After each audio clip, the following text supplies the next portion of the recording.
9:26 de la mañana y tenemos el gusto de saludar al historiador Hernán Brienza. ¿Cómo te va? Lucas Molinari, aquí te saluda en Radiográfica. ¿Qué tal, Lucas? Un gusto escuchar. ¿Cómo te va, Hernán? Bueno, se cumple un año del intento de magnicidio contra Cristina Fernández de Kirchner. ¿Cómo pensar esta fecha, Hernán? Bueno, primero habría que pensar, empezar a pensar por la violencia, ¿no? ¿Qué significa esa violencia contra Cristina y tratar de desentrañar? Te escuchamos un poco lejos, Hernán. A ver si te puedes acercar un poco más al micrófono. A ver, esperame un cachito. Quizás si estás con las manos libres, ya te decimos que no funciona bien. Estamos charlando con Hernán Brienza. A ver. ¿Ahí me escucha mejor? Perfecto, ahora sí. Ah, bueno. No, bueno, primero me parece que lo que decía, retomando un poco, es que hay que ver qué tipo de violencia fue la de ese 1 de septiembre contra Cristina, ¿no? Si fue una violencia de corte instrumental o si fue una violencia, lo que uno podría llamar la violencia extrema, ¿no? Que es la violencia de la desaparición del otro por el otro mismo sin funcionalidad, ¿no? Que está más vinculada al odio, que está más vinculada al rencor, al resentimiento, a otro tipo de sentimientos. Y digo esto porque si no es un trama qué tipo de violencia, de qué violencia se trató, también de alguna manera comprendemos qué está pasando en la sociedad y también cuáles fueron un poco los motivos de quien apretó 2 veces el gatillo, ¿no? Que no cabe duda que no es solamente un atentado individual, pero tampoco se tiene claro si era para eliminar a Cristina, para asustar a Cristina en términos instrumentales o solamente para que desaparezca del mapa, como una especie de, yo diría, de redención, o no de redención, sino de punición, ¿no? No te matamos por todo lo que hiciste, ¿no? Te lo mereces, ¿no? ¿Cuál es el significado de ese atentado, ¿no? Y es una violencia que está vinculada a lo que Cristina hizo o es una violencia vinculada a lo que Cristina podía hacer. Yo creo que esa diferencia lo que marca es también las estrategias políticas de la derecha argentina, ¿no? Y impidió que Cristina sea candidata, impidió que Cristina mantenga la centralidad que mantenía en el sistema político. Bueno, esa es la pregunta instrumental, ¿no? De todas maneras, ya sea violencia instrumental o violencia extrema, de desaparición del otro, el resultado finalmente fue el que se buscaba, que era que Cristina no estuviera en las elecciones junto con el doble ataque, que era el ataque de la justicia y la proscripción, ¿no? El otro día discutíamos con alguien si era proscripción o no, y finalmente me decía que no era proscripción, y pues finalmente tuvo que aceptar que era una proscripción. Entonces, entre la proscripción y el atentado, me parece que se juntan ahí las dos las herramientas que explican un poco cuál es el panorama político hoy, ¿no? Y también el silencio de Cristina de las últimas semanas, después de haber tenido tanta centralidad, incluso hasta la elección del candidato, ¿no? Claro. En ese sentido, esa violencia, si fue una violencia instrumental, es una violencia menos, que se entienda lo que estoy diciendo, menos peligrosa. ¿Por qué? Porque es la violencia de un grupo determinado que quiere que necesita que Cristina desaparezca del mapa político.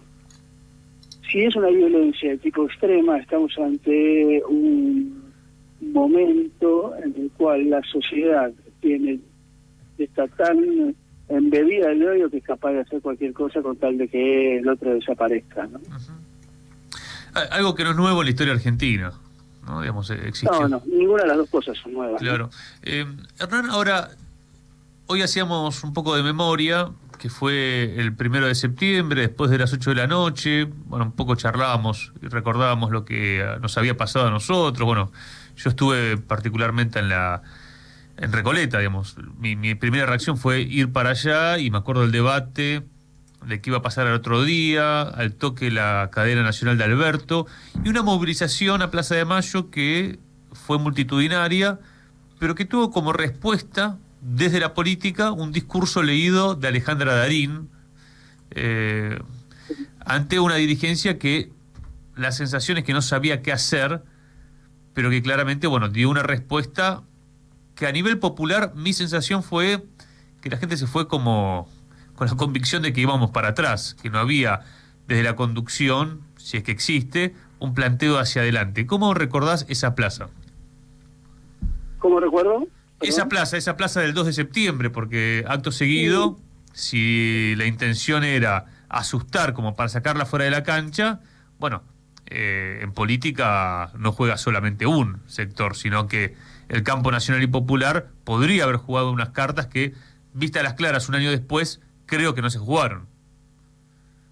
Sí, yo lo que creo es varias cosas. Primero, que todo el arco político respondió de manera vergonzosa, ¿no? Digamos, la oposición con Patricia Bullrich diciendo, no, yo no voy a reprochar esto, no voy a repudiar lo que no quiero repudiar, y Sí. no me van a obligar a repudiar un atentado. Digo,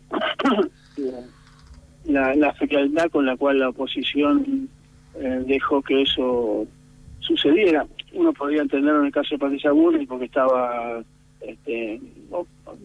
hombres y mujeres de su entorno estaban metidos en el entramado del atentado, ¿no?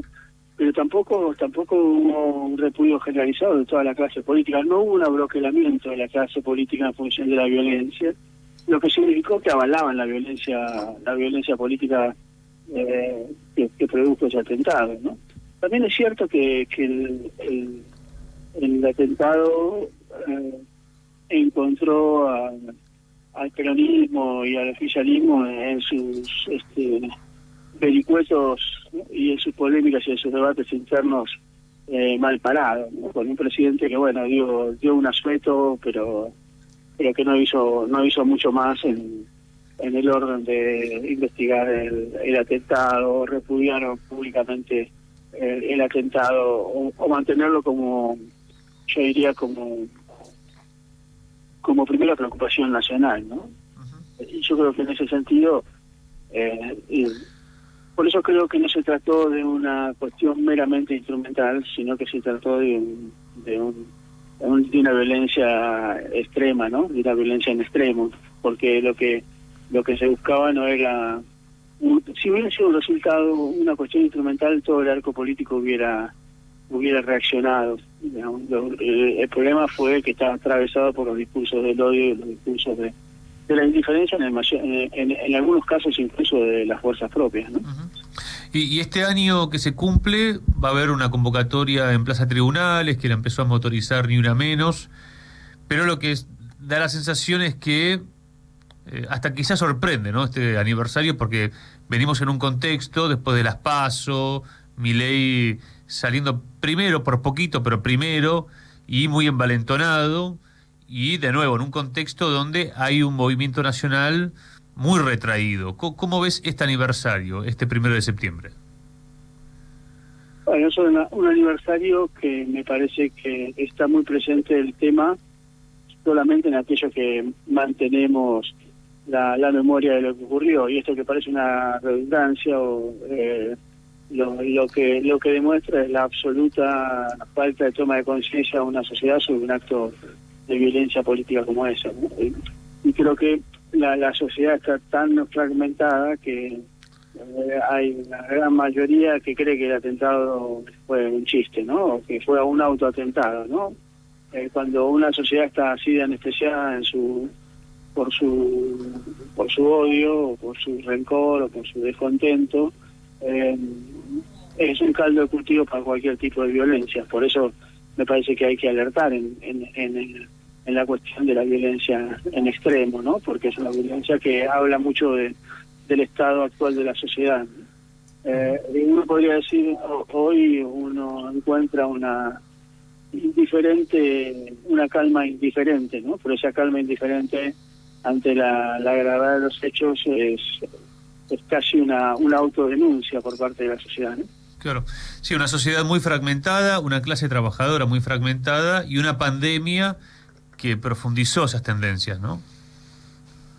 Sí, pero yo creo que vos fíjate una cosa, por supuesto hay toda muerte común más que una posibilidad, que la posibilidad de una muerte. Pero la sociedad se ve conmovida por muertes, por cualquier tipo de muerte, una muerte por inseguridad, una muerte por mala praxis, pero no por un atentado político de esa naturaleza, ¿no? Y eso también hay que repensarlo, ¿no? ¿Qué pasa con ese odio político?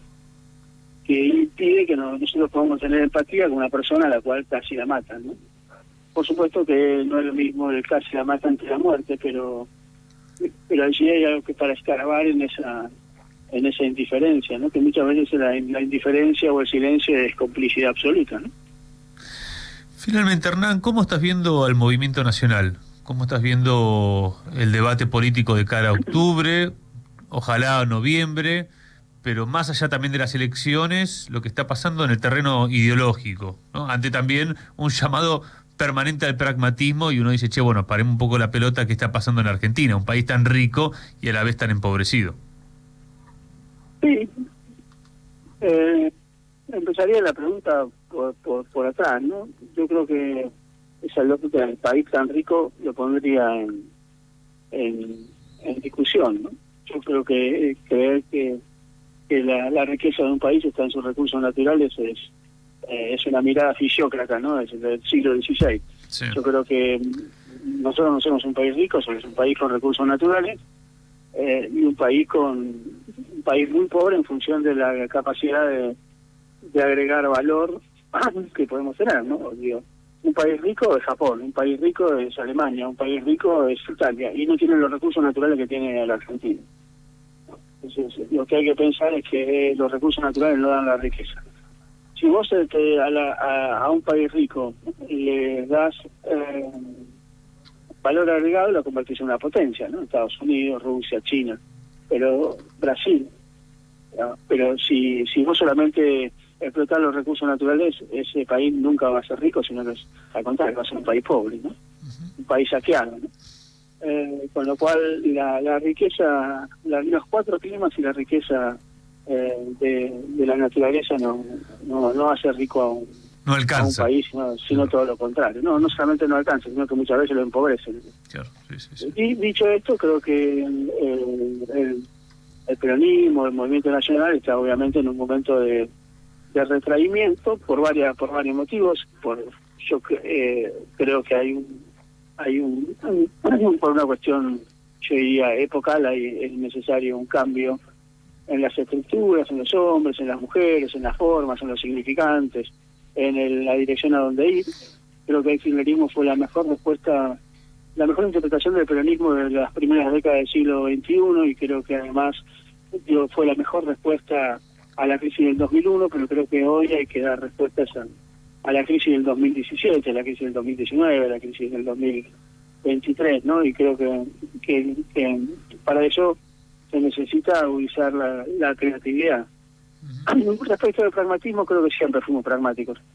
Lo fue Perón en el 46, lo fue Perón en el 73, lo fue Menem en el 89, lo fue Néstor y Cristina en el 2003. Yo creo que negar el pragmatismo del peronismo es condenado a un elemento doctrinario y dogmático que no tiene, con el cual dialoga, ¿no? Creo que lo más interesante que tiene el peronismo, el movimiento nacional, es ese diálogo permanente entre pragmatismo y doctrina, ¿no? Pero creer que es solo doctrina te lleva al 1% de los votos en la población, ¿no? Y creer que es solo pragmatismo te pone en crisis con una sociedad y te da el resultado que se haga tercero, digamos. Creo que en ese sentido hay que ver de qué manera estas dos grandes formas de pensar en el peronismo se articulan, ¿no? ¿Y cómo ves el camino a octubre? ¿Lo que está pasando? ¿Cuál es tu mirada de la coyuntura? Estoy el único convencido que cree que Milei va a aumentar votos en la primera vuelta, que va a llegar posiblemente al 37, 38%, que el peronismo va a recuperar el segundo puesto con un 32-33%, y que en la segunda vuelta para mí va a ganar Massa, ¿no? en noviembre. Muy ajustado, pero va a ganar, digamos. Creo que es muy difícil ese salto, el salto de fe que propone Milei para una gran mayoría de la sociedad, ¿no? Bien. La última que te hago, la figura de Cristina, hoy. Sí. Y yo le enviaría un afectuoso abrazo y creo que dejaría que ella hiciera lo que quiera. Se lo merece. Se merece varias cosas. Se merece la tranquilidad, se merece el protagonismo, si lo quiere, y también se merece la sensación de que la decepción de una sociedad a la cual ella le dio muchísimas cosas y esa sociedad le dio la espalda, ¿no? Hernán Brienza, te mandamos un fuerte abrazo. Gracias. Abrazo grande.